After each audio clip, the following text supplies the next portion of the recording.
अधिक महिन्यातले 5 शक्तिशाली दिवस कोणते? नमस्कार मैत्रिणींनो, आपल्या सर्वांचे मनपूर्वक स्वागत आहे. अधिक महिना म्हणजे देवकृपा मिळवण्याचा, पुण्य कमावण्याचा आणि जीवन बदलण्याचा अत्यंत पवित्र काळ मानला जातो. शास्त्रानुसार या अधिक महिन्यामध्ये केलेली पूजा, जप, दान आणि तुळशी सेवा अनेक पटींनी फळं देतात. पण मैत्रिणींनो, या अधिक महिन्यात काही असे दिवस येतात जे अत्यंत शक्तिशाली मानले जातात. आजच्या या व्हिडिओमध्ये आपण जाणून घेणार आहोत अधिक महिन्यातले ते 5 शक्तिशाली दिवस कोणते आहेत आणि त्या दिवशी काय करावे म्हणजे देवकृपा, धन, सुख आणि शांती प्राप्त होईल. म्हणूनच व्हिडिओ शेवटपर्यंत नक्कीच पहा आणि कमेंटमध्ये जय श्री स्वामी समर्थ लिहायला अजिबात विसरू नका. पहिला शक्तिशाली दिवस आहे अधिक महिन्याची एकादशी. मैत्रिणींनो, अधिक महिन्यात येणारी एकादशी अत्यंत प्रभावी मानली जाते. हा एकादशी दिवस भगवान विष्णूंना समर्पित असतो. एकादशी दिवशी उपवास, जप आणि विष्णू नामस्मरण केल्यास सगळी तुम्ही केलेली पापं नष्ट होतात. तुमची आर्थिक अडचणी कमी होतात. तुमच्या घरामध्ये सकारात्मक ऊर्जा वाढते. तर तुम्ही काय करावे? सकाळी लवकर स्वच्छ स्नान करून पिवळे कपडे घालावेत. श्री भगवान विष्णूंना तुळशी अर्पण करावी. तुपाचा दिवा लावून हा मंत्र बोलावा, ओम नमो भगवते वासुदेवाय. हा मंत्र 108 वेळा म्हणल्यास मन अत्याधिक शांत होते. तुम्ही काय करू नये तर कांदा लसूण खाऊ नका, कोणालाही अजिबात दुखावू नका आणि वादविवाद घरामध्ये करू नका. दुसरा दिवस कोणता असेल तर दुसरा शक्तिशाली दिवस आहे अधिक पौर्णिमा, जी की 31 मेला आहे. अधिक पौर्णिमा ही पूर्ण चंद्राची अत्यंत पवित्र रात्र असते.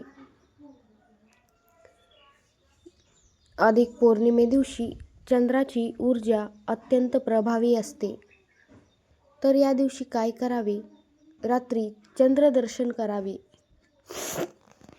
चंद्राला दूध आणि पाणी अर्पण करावे. यानंतर मनापासून प्रार्थना करावी, माझ्या जीवनातील दुःख दूर करा, लक्ष्मी प्राप्तीसाठी उपाय. एका लाल कपड्यामध्ये तुम्ही ह्या वस्तू बांधा.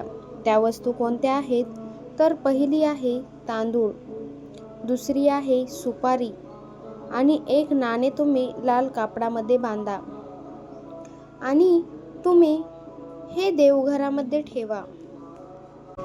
असे मानले जाते की या उपायामुळे धनवृद्धी होते.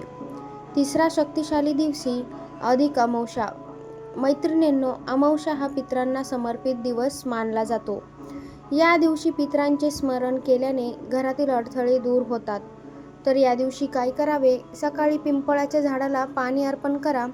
गरिबांना अन्नदान करा. विशेष उपाय काय करावा तर काळ्या तिळांचे दान करा. गाय, कुत्रा आणि पक्ष्यांना अन्न द्या. यामुळे पितरसुद्धा प्रसन्न होतात असे सांगितले जाते. चौथा शक्तिशाली दिवस म्हणजेच गुरुवार. अधिक महिन्यातील गुरुवार अत्यंत शुभ मानला जातो. हा दिवस गुरु आणि भगवान विष्णूंना समर्पित असतो. तर चौथ्या दिवशी काय करावे? पिवळ्या वस्तूंचे दान करा.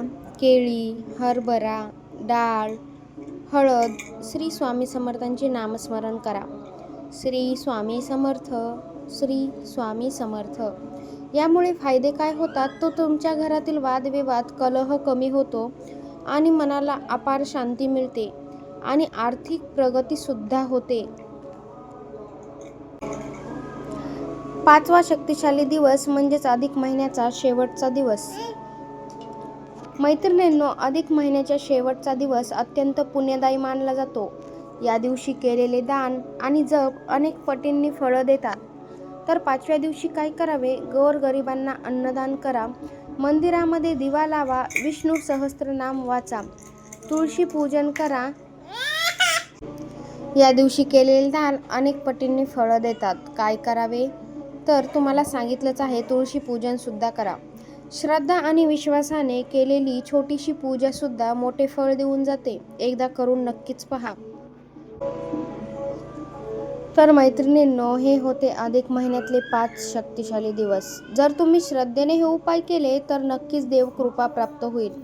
व्हिडिओ आवडला असेल तर लाईक करा, आपल्या चॅनलला सबस्क्राईब करा आणि